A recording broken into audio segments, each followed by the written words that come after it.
Geogebra Classic 5 நம்ம open பண்ணோன்னா தெரியக்கூடிய மோப்பு பக்கத்தில் என்னென்னலாம் இருக்குது அப்படிங்கிறத இந்த வீடியோவில் நம்ம தெரிஞ்சுக்குவோம். இந்த டாப்பில் இருக்குது பாருங்கள், file, edit, view, options, tool, window, help அப்படிங்கிறது மெனு பார்னு பேர். கீழே இருக்கிறதுக்கு பேர் வந்து டூல் பார்னு பேர். இந்த பக்கத்தில் இந்த ஒயிட் கலரில் இருக்குது பாருங்கள், இதுக்கு பேர் வந்து அல்ஜிப்ரா வியூன்னு பேர். இந்த பக்கத்தில் இந்த கிராஃப் ஷீட் மாதிரி இருக்குது பாருங்கள், இதுக்கு பேர் வந்து கிராஃபிக்ஸ் வியூன்னு பேர். கீழே இன்புட்னு போட்டிருப்பாருங்க, அதுக்கு பேர் இன்புட் பார்னு பேர். இந்த இன்ட்டை நம்ம கிளிக் பண்ணோம்னா என்ன ஆகிடும், கிராஃபிக்ஸ் வியூ போயிடும், அல்ஜிப்ரா வியூவே ஃபுல்லாக வந்துடும். சப்போஸ் நம்ம தெரியாமல் இதை இன்ட்டை கிளிக் பண்ணிட்டோம்னா பாருங்கள், அல்ஜிப்ரா வியூ ஃபுல்லாக ஆயிடுச்சு. இப்போ அல்ஜிப்ரா வியூ மட்டும்தான் தெரியுது. இப்போ கிராஃபிக்ஸ் வியூ நமக்கு வேணும் அப்படின்னா எங்கே போகணும் அப்படின்னா, வியூவில் போய் மீண்டும் கிராஃபிக்ஸை கிளிக் பண்ணால் அதே மாதிரி நமக்கு வந்துடும். ஓகே, இந்த அல்ஜிப்ரா வியூவை கிளிக் பண்ணி அதில் இருக்கக்கூடிய இன்ட்டை கிளிக் பண்ணோம்னா என்ன ஆகிடும், அதுவும் போயிடும், வெறும் கிராஃபிக்ஸ் வியூ மட்டும் நமக்கு ஃபுல்லாக கிடைக்கும். மேலே இந்த டாப்பில் இருக்குது பாருங்கள், இது அன்டூ, இது வந்து ரீடூ. நம்ம சாதாரணமாக கண்ட்ரோல் இசட்டை ப்ரெஸ் பண்ணியே நம்ம அன்டூ அப்படிங்கிறத பண்ணிக்கலாம். ஓகே, இப்போ இந்த கிராஃபிக்ஸ் வியூவில் இருக்கக்கூடியதை நம்ம கிளிக் பண்ணோம்னா என்ன கிடைக்குது பாருங்கள், இந்த கிராஃபிக்ஸ் வியூவில் தேவையான மாற்றங்களை உண்டு பண்ணுவதற்கான இந்த ட்ராப் டவுன் கிடைக்குது. இதில் பார்த்தீங்கன்னா ஃபஸ்ட்டு உள்ளது பாருங்கள், show or hide the axes. இதை கிளிக் பண்ணோம்னா ஆக்சிஸ் இருக்கிறது போயிடும், இன்னொரு கிளிக் பண்ணால் ஆக்சிஸ் வந்துடும்.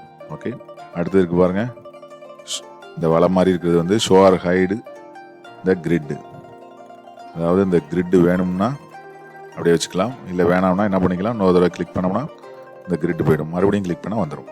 ஓகே, இந்த ஹோம் அப்படிங்கிறத கிளிக் பண்ணோம்னா என்ன ஆகும் பாருங்கள், கரெக்டாக இந்த குவாட்ரன் பிரிக்கப்பட்டு இருக்கக்கூடிய இந்த கிராஃபிக்ஸையும் 4 குவாட்ரனும் கரெக்டாக வந்துட்டு பாருங்கள். இப்போ நம்ம ஒரு வேளை இப்படி வச்சுட்டோம்னு வச்சுங்களேன், இந்த இடத்துல வச்சுட்டோம்.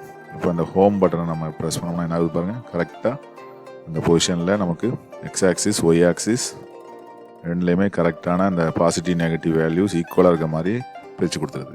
ஓகே ஓகே அடுத்தது இந்த அல்ஜிப்ரா வியூவில் பாருங்கள், இதில் ஆக்சிலரி ஆப்ஜெக்ட் அப்படிங்கிறது இருக்குது. அடுத்தது பார்த்தீங்கன்னா chart by dependency, object type, layer, construction order அப்படிங்கிற மாதிரி நம்ம நிறைய லிஸ்டெல்லாம் உருவாக்கினோம்னா அதை எந்த ஆர்டரில் சார்ட் பண்ணி நமக்கு வேணும் அப்படிங்கிறத இந்த இடத்துல இருக்கக்கூடிய இந்த சார்ட் பை அப்படிங்கிறத கிளிக் பண்ணி நம்ம எடுத்துக்கலாம். அடுத்து எஃப் ஆஃப் எக்ஸ், அல்ஜிப்ரா டிஸ்கிரிப்ஷனில் என்ன வரணும், வேல்யூவா, டிஸ்கிரிப்ஷனா, டெஃபினேஷனா அப்படிங்கிறதையும் நம்ம இதை கிளிக் பண்ணி நம்ம மாற்றிக்கலாம்.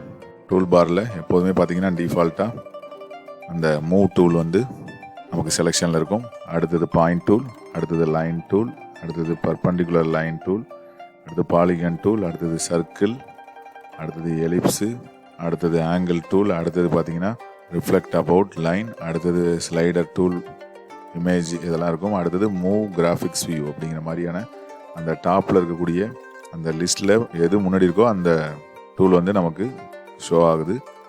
இதை வேணும்னா நம்ம என்ன பண்ணிக்கலாம், டூல்ஸை எக்ஸ்ட்ரா ஆட் பண்ணிக்கலாம், தேவையில்லாததை நம்ம குறைச்சிக்கலாம். அதுக்கு என்ன பண்ணணும், டூலில் போய் கிரியேட் நியூ டூல் அல்லது மேனேஜ் டூல் மூலமாக நம்ம என்ன பண்ணிக்கலாம், அந்த டூல் பாரில் தேவையானதை கொண்டு வரலாம், தேவையில்லாத ரிமூவ் பண்ணிக்கலாம்.